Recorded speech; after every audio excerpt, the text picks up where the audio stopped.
네, 보좌의 축복 세 번째 나갑니다. 이 보좌의 축복은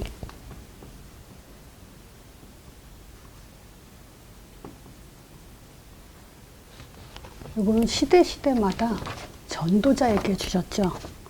아무나에게 하나님 주시지 않습니다. 불러 시키는 일을 위하여 여기에 따라오고 실행하는 자를 하나님은 보좌의 축복을 주셨죠. 이 보좌의 축복에 대해서 베드로가 아주 그 한마디로 정의를 잘 내려줬죠. 베드로전서 2장 9절입니다. 우리가 잘 알죠.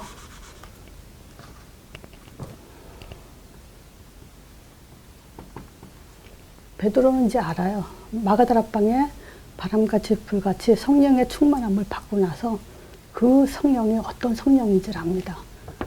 자, 그래서 베드로전서 2장 9절에 오직 우리는 택하신 족속이라 그러죠. 그리고 왕 같은 제사장이라 그래요. 왕 같은 제사장. 바로 이게 보좌의 축복이에요. 왕적인 존재죠. 왕 같은 이 땅에 살면서 우리는 왕 노릇을 하면서 사는 그런 존재들이죠. 자, 그래서 또 얘기하지만요. 이 왕은요, 이 땅의 어떤 문제도 거기에 눌리고 또 그 문제 때문에 고통받고 그 문제 때문에 문제에 빠지고 잡히는 존재가 아니죠. 그래서 성경의 모든 사람은요, 위기, 죽음 속에서 이것을 응답으로 받았어요. 그래서 제가 지난주에도 말씀드린 것처럼 이 보좌의 축복은요, 결국 우리는 모든 문제, 그 위기와 그 현실을 모든 것을 응답으로 받을 정도로 우리는 그 답을 가져야 됩니다. 이미 주셨어요. 그렇지만 우리가 어느 날 하루아침에 믿음이 단단해지진 않죠.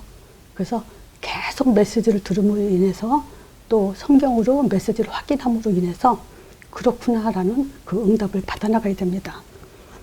제가 지난주에 베드로 첫 번째 설교에서 다윗은 하늘로 올라가지 못하였으나 라고 해서 다윗은 부활하지 못했다라는 그 메시지를 드렸죠.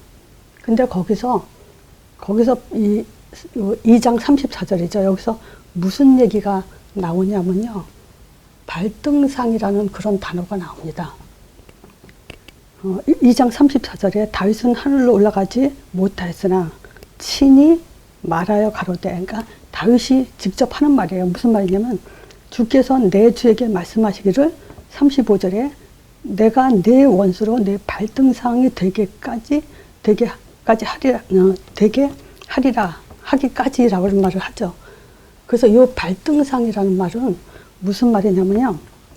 그 발을 올려놓는 상이죠. 나무로 만든 그 상이죠. 근데 이 발을 올려놓는 상은 주로 어디에 있냐면요.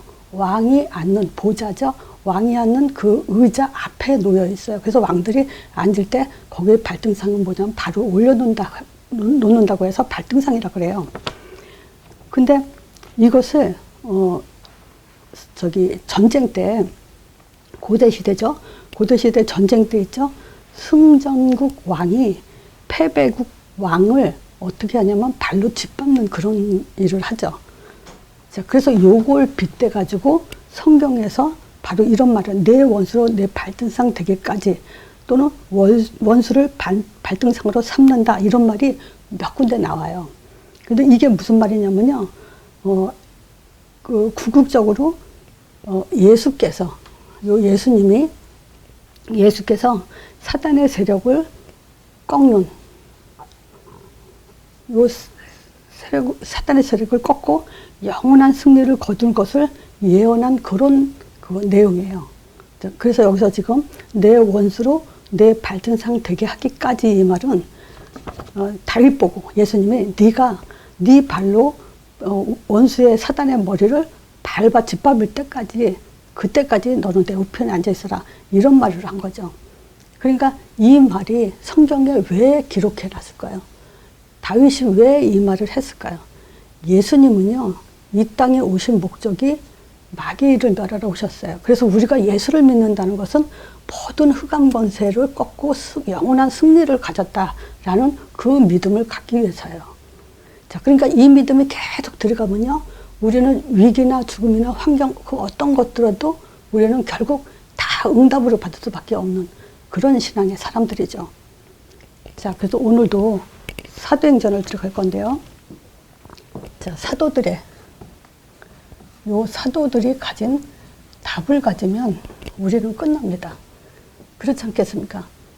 진짜 신앙생활 초신자 때요, 뭘 믿어야 되는지, 어떻게 신앙생활을 해야 되는지, 그런 속에서 방황하면서 우리는 신앙생활을 했어요. 근데 이제 성경에 눈을 뜨고 보니까요, 답이 뭔지를 이제 알게 된 거죠.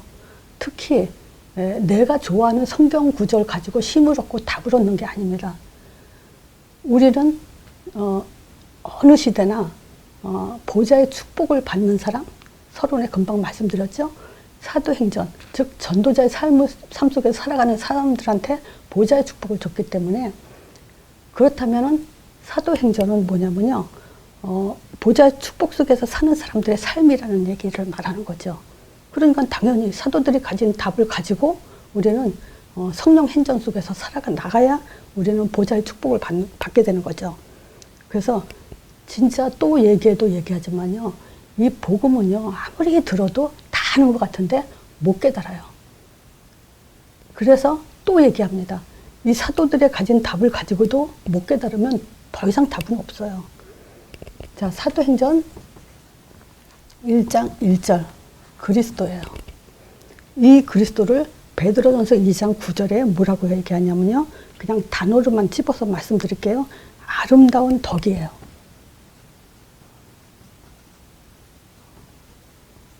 이 장 9절에 보면 그저 왕같은 제사장이요, 그의 너희는 택하신 족속의 왕같은 제사장들이요, 그죠? 그리고 거룩한 나라 그의 소유된 백성이니 이는 너희를 어두운 데서 불러내어 그의 기이한 빛에 들어가게 하신 자의 아름다운 덕을 선전하려고 한다. 여기 뭐 다 나왔어요. 사실은 사도행전 138 메시지가 다 들어가 있어요, 이 안에. 자, 그러니까 이 아름다운 덕, 왜 아름다운 덕일까? 저는요, 그리스도가 영안이다, 이 말을 초신자 때 들었을 때 깜짝 놀랐어요. 초신자 때는요, 영안 그러면 뭘 보고 듣고 뭐 체험하고 이래야만 영안인 줄 알았거든요. 근데 아무리 몸부림쳐도 저는 그런 체험을 전혀 할 수가 없었어요. 영안, 말하자면 영적인 눈을 뜨는 거죠. 그럼 영적인 눈이라는 건 뭐냐면요, 하나님을 아는 지식, 하나님을 아는 기능이 회복되는 거예요. 그리고 예배 속에서 하나님과 소통하면서 감격과 감사가 넘쳐나는 거죠. 그리고 하나님이 불러시키는 일이 있어요. 대임이에요. 그걸, 요 그리스도 삼직을 우리가 눈을 뜨는 것이 영안이에요. 이걸 알고 나니까요, 부흥회 때 또 어떤 그 교회에서 어떤 역사가 일어나서 사람들이 그 체험을 하려고 막 몸을, 이런 것들이 얼마나 그 허망한 껍데기인지 그것을 지금 한탄하게 될 정도로 정말 안타까워요. 그리스도예요. 하나님은 이 그리스도를, 아름다운 덕을 우리에게 주셨고 또 이거를 선전하길 원하셔요. 그래서 다시 한번 말하면요, 이 아름다운 덕은 또 다른 말로 진짜 아름답죠. 영안이에요. 하나님의 아는 지식, 아는 기능, 또 예배와 찬양, 감사 넘치는 그런 그 기능, 그리고 하나님이 시키는 일을 그대로 순종하면서 이루어가는 그런 기능, 이게 지금 영안이고 정말 아름다운 덕이에요. 이런 사람들한테 오직 그리스도 하는 자에게 뭐냐면 그의 기이한 빛에 들어가게 하죠. 이 기이한 빛이 뭐겠어요? 진짜 기이해요. 왜냐? 모든 흑암이 꺾여요. 아무리 이 세상에 어떤 빛도요, 흑암을 꺾을 수는 없어요. 근데 그리스도의 기이한 빛은요, 모든 흑암을 꺾게 돼요. 그리고 이것을 선전하라고. 그래서 우리는요, 선전을 언제까지 해야 되냐? 땅끝까지. 내가 사는 날 동안 후대가 계속 이어서 계속 이 빛을 선전하게 해야 돼요. 자, 그래서 우리는 이걸로 오직이란 답이 나야 돼요. 우리가 알 바는 아무것도 없어요. 하나님이 그랬어요. 오직 성령의 너희가 임하면 건받고 내 증인, 딴 것까지 내 증인 되리라 하셨어요. 여기에 눈을 떠야 돼요. 자, 이걸 저는 다 주셨다고 봐요. 우리가 하나님, 어떤 사람한테 선물을 받을 때 선물 그 자체로 감사죠. 여기서 더 이상 우리가 신앙생활 속에서 뭘 하나님한테 더 바란다는 것은 말이 안 되는 얘기예요. 그래서 저는 진짜 기도도 이걸로 끝났고 응답도 이걸로 끝났다라고 계속 강조하는 이유가 그거예요. 자, 그러면 사도들이 받은 응답을 우리가 또 받아 나가야 되죠. 아무나 받을 수 없어요. 이거는 충만이에요. 뭐가 충만입니까? 진짜 그거 있어요. 뭐냐면 우리가 처음에 예수를 믿으면서 또 기도를 하면서 우리 감동으로 마음속으로 뭔가 뜨거움도 오고 또 기도 오래 하면 할수록 뭔가 뿌듯함도 있고 또 뭔가 체험한 것 같은 그런 기분도 느끼고, 그렇지만 그거는 일시적이고 지나가는 거죠. 이 충만은 뭐냐면요, 확신이에요. 확신은 예수 이름 확신, 그걸로도 끝났지만 138로 확신하면 돼요. 보세요. 하나님이 요 얘기 해놓고 하늘로 올라가셨죠? 그리고 뭐냐? 마가다락방에 모인 사람들한테 성령 충만 주셨어요. 그러니까 누구한테 성령 주냐? 138에 답 가진 사람한테 하나님은 주시게 되는 거예요. 그래서 제가 늘 하는 말씀드리는 게 뭐냐? 기도한다고 주는 게 아니라 답 가진 자에게 준다라고 지금 얘기하는 거죠. 자, 이 보좌의 축복으로 확신을 할 때 우리는 보좌의 축복으로 충만해진다라고 말할 수 있죠. 자, 그러면 우리는 달라지죠. 뭐가 달라집니까? 모든 것이 달라져요. 보는 눈도, 또 사람 보는 눈도, 환경 보는 눈도, 문제 보는 눈도 다 달라지죠. 문제, 사람, 환경, 이런 것들이 보는 눈이 달라지죠. 또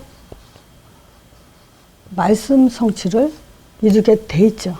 자, 근데 지금 현재 아직까지 할 말이 준비되지 않은 사람, 또 할 말이 있지만 어느 정도에서는 또 한계를 부딪혀 있는 사람들 다 괜찮아요. 지금 이 보좌의 축복 메시지를 들으면서 무조건 개인화에 힘쓰세요. 어떻게 힘쓰냐? 베드로가 무슨 말을 했는지, 베드로의 설교, 이것만 확인하고 나가셔도 키가 잡힐 겁니다. 자, 그러면 나도 모르게 제자라는 그 응답 속에 들어가 있을 겁니다. 그래서 진짜 제자는 어떤 사람이 제자냐? 초월할 수 있는 힘을 가진 사람. 진짜 제자예요. 자, 5번째, 이런 사람에게 하나님은 현장을 맡기시죠. 결국 정복하게 됩니다. 자, 그래서 현장을 정복한다. 먼저 교회를 지키세요. 다스리세요. 그래야 현장의 응답도 받게 됩니다. 자, 지금 사도행전 1장, 2장을 빼놓고는 할 수 없습니다. 그래서 지금 말씀드린 거고요. 이제 성령의 역사는 사람을 변화시키죠. 자, 그래서 일단 베드로의 변화를 보기 전에 베드로의 과거를 먼저 한번 볼게요. 자, 베드로는 불렀을 때 즉시 따라갔어요. 마태복음 4장 18절에서 20절에 보면 예수님이 19절에 그러죠. 나를 따라오는 사람은 업어되게 한다. 이때부터 사람들이 기록되어 있기를요. 그물을 버려두고 예수를 쫓으니라 그래요. 그리고 베드로와 그때 당시에 불렀던 사람들이 뭐죠? 배와 부친을 버려두고 예수를 쫓으니라 그래요. 그러니까 참 이게 있어요. 우리가 현장에서 복음 전하다 보면요. 정말 즉시 뭔지 저는 알아요. 이 사람들이 다 알아들었다고 생각 안 하는데도 즉시 본인들은 뭔가 감동을 받고 확신에 들어가고 메시지를 알아듣는 사람들이 있어요. 그런 사람들을 보면 참 감사하죠. 만남의 축복을 하나님이 주신 거니까. 자, 그러는데 빨리 못 알아들으면서도 계속 잘 따라오는 분들이 있죠. 근데 어쨌든 그건 뭐냐면 그 사람들 영혼 속에는 이미 하나님이 주신 그 메시지 속에 순종이라는 것이 지금 잘 다져 있기 때문에 그런 일들이 일어나고, 더 크게는 물론 당연히 하나님의 은혜기도 하죠. 근데 어쨌든 베드로는 부르자마자 하나님을 즉시 따라왔어요. 그리고 마태복음 16장 19절에서 22절이죠. 뭐냐, 그리스도 고백을 했어요. 해놓고 비로소 그때 예수님이 비로소 자기가 이제 십자가에 죽고 부활할 거에 대해서 얘기하죠. 그랬더니 베드로가 그거는 그렇게 하지 말라 그래요. 그랬을 때 예수님이 하신 말씀이에요. 사단아 뒤로 물러가라 그래요. 베드로가 사단인가요? 아니죠. 사단이 하는 짓이 있어요. 뭘 하냐면요. 사단은 예수님이 그리스도 사역에 대해서 이것만 못하게 막죠. 그러니까 예수님이 자기가 죽고 3일 만에 다시 부활할 거라는 얘기했을 때 그리 막상 것은 사단이 하는 짓이라는 것을 예수님이 지적해 놓은 거예요. 이것만 하지 말라는 거죠. 사단아 뒤로 물러가라. 그러면서 요걸 뭐냐, 사단은 우리가 생각할 땐 너는 어떻게 하나님의 일은 생각하지 않고 도리어 사람의 일을 생각하고 있냐. 우리가 생각할 땐 사람의 생각, 내 생각 같지만요. 그거는 사단이 하는 짓이라는 얘기예요. 또 그리스도 외에는 모든 것이 사람의 일이고 사단이 하는 짓이다. 그렇게 이해하면 돼요. 그리스도 중심으로, 오직 그리스도로만 우리는 나가야 돼요. 그래서 이거 외에는 사단이 하는 짓이다. 자, 세 번째, 마태복음 26장 34절에 세 번 예수님을 부인하죠. 그리스도 고백해놓고 반석 같은 내 교회 세운다. 음부의 권세가 이지 못하고 천국 열쇠 준다라는 응답을 줄 거라고 대답을 듣고도 세 번이나 예수님을 부인하죠. 또 요한복음 21장 3절에 보면요. 예수님이 부활한 걸 보고도 고기 잡으러 가죠. 이때 옆에 있던 제자들도 같이 따라갔어요.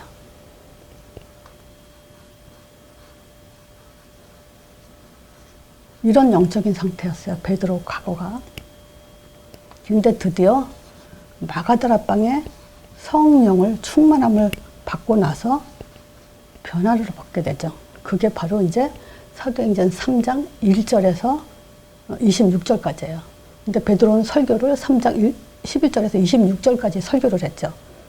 근데 변화를 받았을 때 사도행전 3장 1절에 이제 안진뱅이 일으키는 사건이 일어나죠. 그때 제9시 기도 시간에, 그 말은 뭐냐면 항상 그 시간만 되면요, 그 예루살렘으로 사람들이 기도하러 항상 다녔던 길이에요. 근데 그때 주목이라는 단어가 나와요. 주목하여 보는데 나면서 안진뱅이라 그래요. 그러니까 태어나면서 안진뱅이로 태어났다는 것은 무슨 말이냐면요, 이 세상에 그 어떤 훌륭한 사람도, 훌륭한 의사도 절대 못 고친다 이 말이죠. 나면서 안진뱅이니까. 자, 그 안진뱅이를 주목하여 봤다는 것은 뭡니까? 보는 눈이 달라졌다는 거예요. 성령 충만 받고 나니까. 그리고 뭐라 그러냐면요, 내가 은과 금은 없지만 내가 가진 것, 이러면서 가진 것에 대해서 얘기하죠. 그것은 뭐냐면 가진 것이 달라졌다는 거죠. 그리고 뭐라 그랬죠? 내가 있는 것을 내게 주노니 그러죠. 이 말은 뭐냐면 줄 것이 있다는 거죠.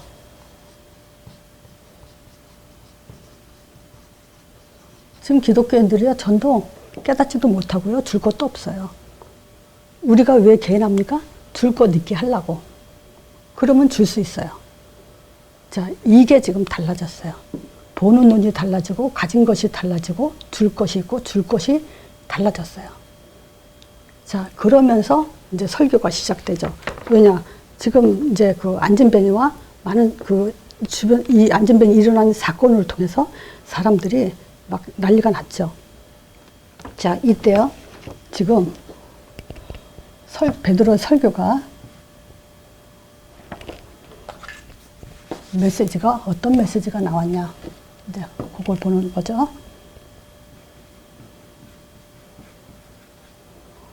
자, 첫 번째, 사람들이 주목하고 있는 것을 바꿔줬어요. 자, 그 솔로몬 생각에 이제 사람들이 다 몰릴 거예요. 그때 베드로가 한 말이에요. 개인과 권능으로 어떻게 이런 경건한 일을 할 수 있냐. 사람들의 주목이 지금 사람이 한 일이 아니다.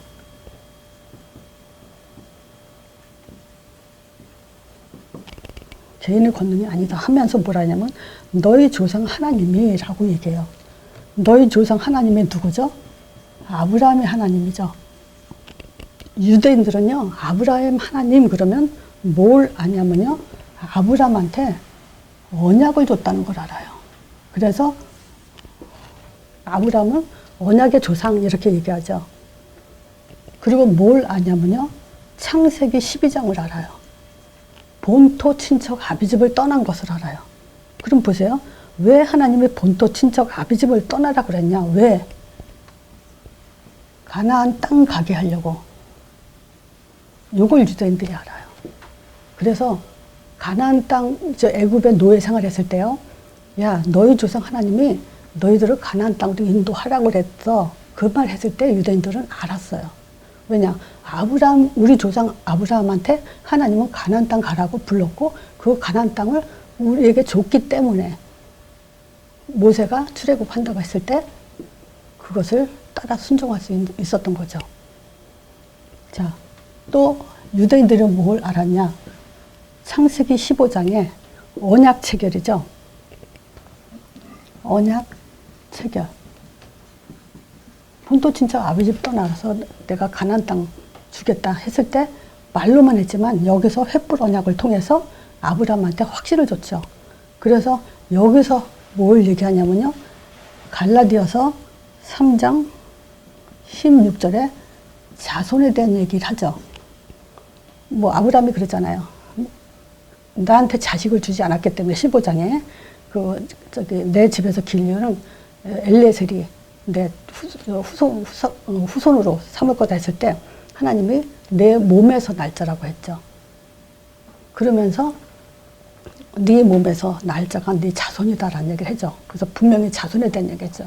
그래서 갈라디아서 3장 16절에 이 자손은 뭐냐면, 이 자손이란 말은 복수가 아니고 단수예요. 그래서 여럿을 가리켜서 자손들이라고 하지 않고 자손이라고 한 것은 바로 그리스도를 말한 거다라고 하죠. 그래서 유대인들이 알아요. 아브라함을 통해서 메시아 보낸다는 걸 다 알고 있죠. 자, 그리고 창세기 22장에요. 누구죠? 이삭. 이삭은 뭘 알았죠? 자기 대신 순양을 준비했다는 걸 알죠. 죽을 뻔했죠, 이삭이. 근데 하나님이 순양을 준비했죠. 즉 아브라함이라고 얘기했을 때, 아브라함, 이삭, 야곱이라고 했을 때 이스라엘 백성들이 잘 알고 있었던 것은 뭐냐면 바로 그리스도, 즉 예수를 보낼 거다라는 거에 대해서 다 알아들었어요. 그래서 베드로 설교가 이 얘기를 하면서 뭐라고 얘기하냐면요, 근데 우리 조상 하나님이 그 종 예수를 영화롭게 했다. 왜냐? 너희들은 그 우평강도에서 그 빌라도가 예수를 놓아주려고 그랬죠. 근데 너희들은 뭐라 그랬냐? 오히려 강도를 놓아주고 예수는 죽이라고 그랬지 않냐. 그 설교를 지금 하고 있는 거예요. 그래서 빌라도로 놓아주기로 한 것을 너희들은 지금 부인하고 오히려 살인한 자를 내줬다. 그래서 지금 너희들은 이 생명의 주를 죽였다. 우리가 바로 이 일의 증인이다. 너희들이 죽은 이 예수. 그렇게 얘기했지만 예수님은 뭐였냐? 십자가에 우리의 죄를 대신해서 죽어간 그 생명의 주다. 이게 메시지예요.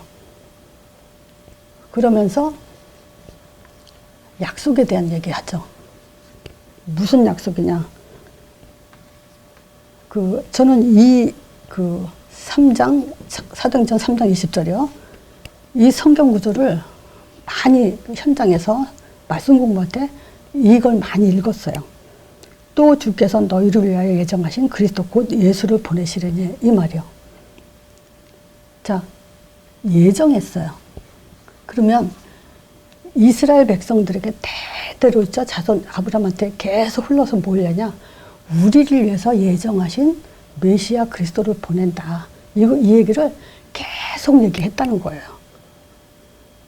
21절에요. 3장 21절에 보면 영원 전부터 거룩한 선지자의 입을 의탁하여 말씀하신 바 만유를 회복하실 때까지 하늘이 마땅히 그를 받아둘 거지만, 자 보세요. 모세도 지금 누굴 얘기하냐? 모세가 얘기했어요. 모세 오경을 기록하면서 누구에 대해서 얘기했죠?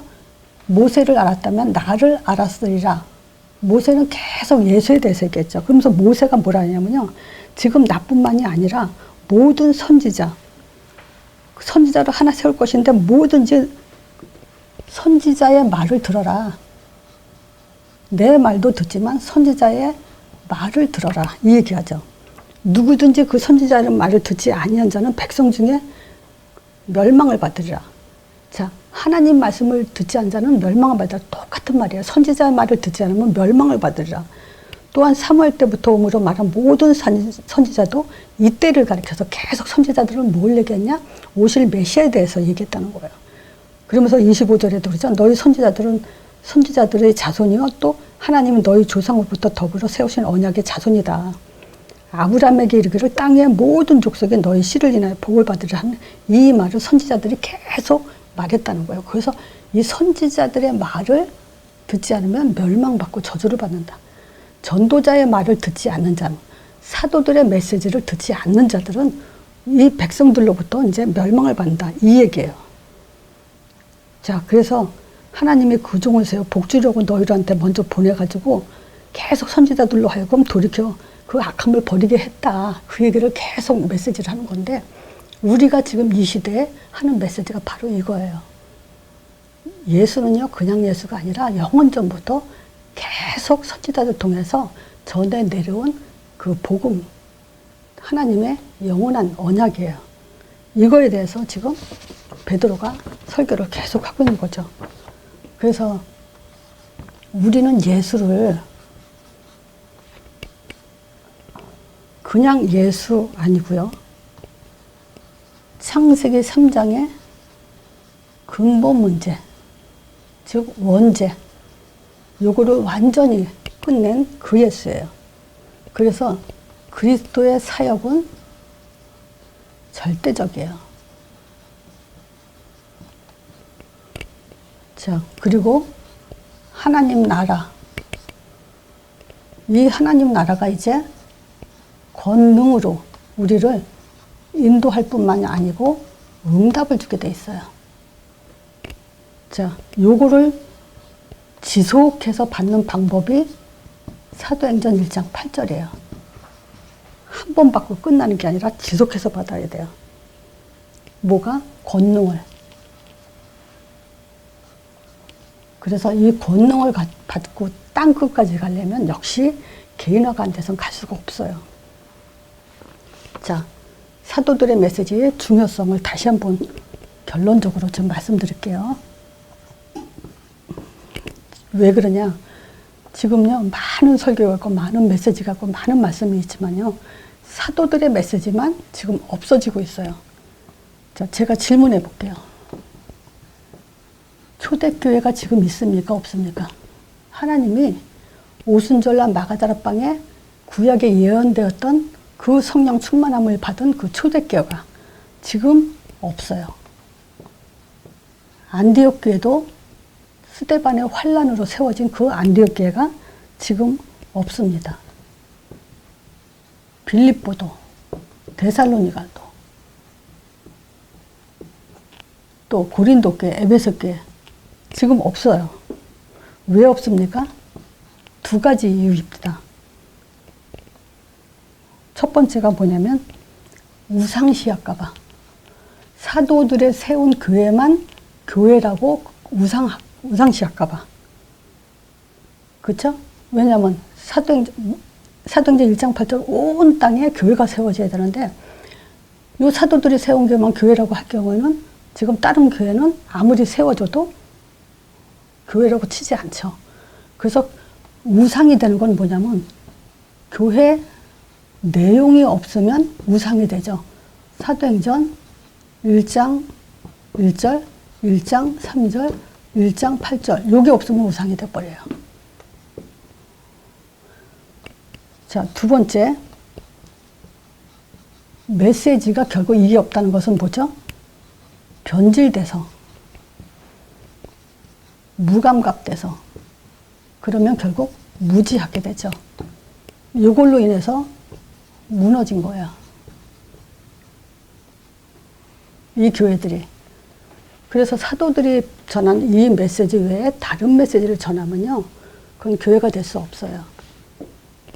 자, 그래서 베드로 설교 두 번째, 지금 2장의 첫 번째 설교, 3장의 두 번째 설교예요.